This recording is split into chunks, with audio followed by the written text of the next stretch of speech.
Hello students, आज मैं सुधा अस्थाना आपको अयोध्या सिंह उपाध्याय हरिओद द्वारा रचित पवन दूतिका नामक पाठ आपको पढ़ाऊंगी। आप इसे अच्छी प्रकार से समझिएगा।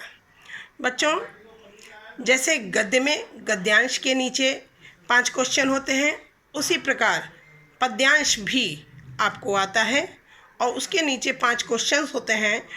उसका आंसर भी आपको इसी पद्यांश को पढ़कर देना होता है। बहुत ध्यान से देखिएगा। बैठी खिन्ना यक दिवस वे गेह में थी अकेली, आके आंसू दृग युगल में थे धरा को भिगोते, आई धीरे इस सदन में पुष्प सदगंध को ले, प्रातः वाली सुपवन इसी काल वातायनों से, संतापों को विपुल बढ़ता देख के दुखिता हो, धीरे बोली स दुख उससे श्रीमती राधिका यूं, प्यारी प्रातः पवन इतना क्यों मुझे है सताती, क्या तू भी है कलुषित हुई काल की क्रूरता से।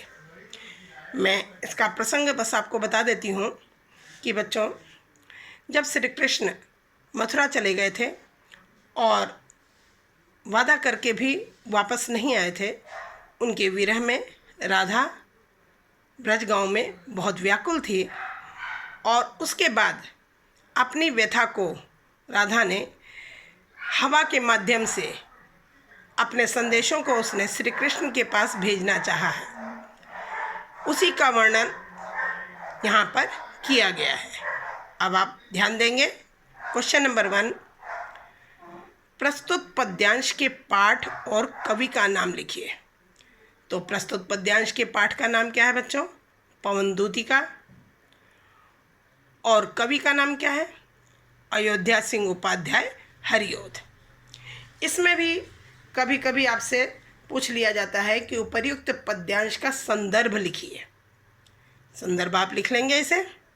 इसका संदर्भ बताइए क्या होगा कि प्रस्तुत पंक्तियाँ हमारी पाठ्यपुस्तक काव्यांजलि के पवन दूतिका नामक शीर्षक से ली गई हैं। इसके कवि हिंदी के प्रसिद्ध कवि अयोध्या सिंह उपाध्याय हरिओद जी हैं। क्वेश्चन नंबर 2, रेखांकित अंश की व्याख्या कीजिए। अब ध्यान दीजिएगा आप। रेखांकित क्या है?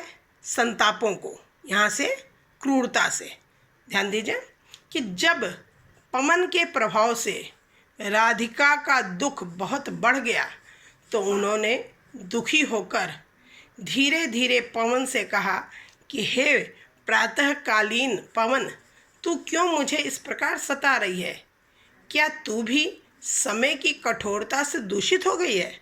क्या कहती है कि समय मेरा सही नहीं चल रहा है, इसलिए क्या तू भी उसी समय की कठोरता से दूषित हो गई है? क्या तुझ पर भी समय की क्रूरता का प्रभाव पड़ गया है? क्वेश्चन नंबर 3, प्रस्तुत पंक्तियों में राधिका किससे बातें कर रही है? प्रस्तुत पंक्तियों में राधिका पवन से बातें कर रही है। प्रातःकालीन सुगंधित पवन किस मार्ग से राधिका के घर के अंदर आई? प्रातःकालीन सुगंधित पवन खिड़कियों और रोशनदानों के मार्ग से राधिका के घर के अंदर प्रवेश कर गई। राधिका ने दुखी होकर धीरे धीरे पवन से क्या कहा? राधिका ने दुखी होकर धीरे धीरे पवन से कहा कि हे प्रातःकालीन पवन, तू मुझे इस प्रकार क्यों सता रही है? क्या तू भी समय की कठोरता से दूषित हो गई है? क्या तुझ पर भी समय की क्रूरता का प्रभाव पड़ गया है? बच्चों, समझ में आया होगा आपको। अगला पैराग्राफ और हम आज पढ़ेंगे। ध्यान देना बच्चों।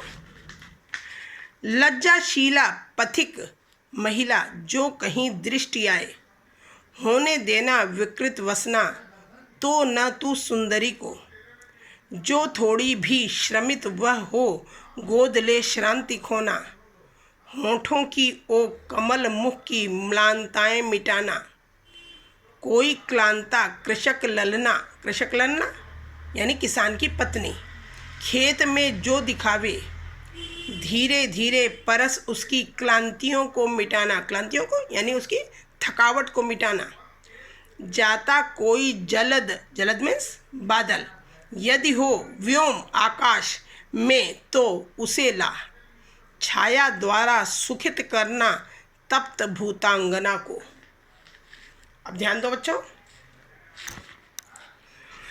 क्वेश्चन नंबर इसमें फर्स्ट, राधा पवन को लज्जाशीला स्त्री के संबंध में क्या समझाती है। अब क्या होता है कि राधिका पवन को दूतिका बनाती है और पवन राधा का संदेश लेकर आगे बढ़ती है। तब राधिका बताती है कि रास्ते में पथिक महिला मिले तो उसके साथ तुम कैसा व्यवहार करना।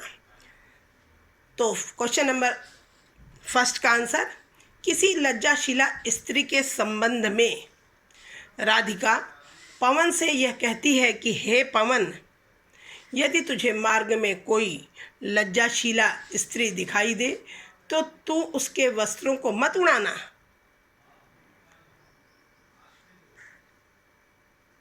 उसके वस्त्रों को उड़ाना मत, और यदि वह थकी हो तो उसे अपनी गोद में लेकर उसकी थकावट को दूर कर देना। क्वेश्चन नंबर 2, राधा के अनुसार पवन थकी स्त्री की थकावट कैसे दूर करेगा। राधा के अनुसार पवन अपनी शीतलता, उसके अंदर स्वाभाविक गुण होता है शीतलता का, किसके अंदर, हवा के अंदर, तो अपनी शीतलता के द्वारा किसी लज्जाशीला स्त्री के मुख की मलिनता अर्थात थकावट को दूर कर देगा। क्वेश्चन नंबर 3, कमल मुख में कौन सा अलंकार है। कमल मुख यानी कमल और मुख में क्या है कि कमल से तुलना की गई है, किसकी, मुख की, तो यहाँ पर उपमा अलंकार है। फोर्थ क्वेश्चन है, रेखांकित अंश का भावार्थ क्या है। अब रेखांकित अंश का भावार्थ देखिए, हे पवन, यहाँ से कोई क्लांता से भूतांगना को, हे पवन, यदि खेत में कोई थकी हुई किसान स्त्री दिखाई दे, कृषक ललना माने किसान की स्त्री, क्लांता माने थकी हुई, तो धीरे धीरे उसका स्पर्श कर उसकी संपूर्ण थकावट को दूर कर देना। धीरे धीरे परस यानी स्पर्श करके, और क्लांतियों माने थकावट, उसकी थकावट को दूर कर देना। यदि आकाश में कोई मेघखंड जा रहा हो, कोई बादल का टुकड़ा जा रहा हो, आकाश में जलद कोई बादल का टुकड़ा जा रहा हो, तो उसे उसके ऊपर लाकर छाया कर देना, जिससे उस स्त्री को शीतलता प्राप्त हो, वह स्त्री सुख का अनुभव करने लगे। फिफ्थ क्वेश्चन है, कविता का शीर्षक और कवि का नाम लिखिए। वही उपर्युक्त पहले ही आपको बताया गया है कि कविता का शीर्षक क्या है, पवन दूतिका, और कवि का नाम क्या है, अयोध्या सिंह उपाध्याय हरिओद। बच्चों, आपको अच्छी तरह समझ में आ गया होगा। ना समझ में आया हो तो आप मुझसे कभी भी पुनः पूछ सकते हैं।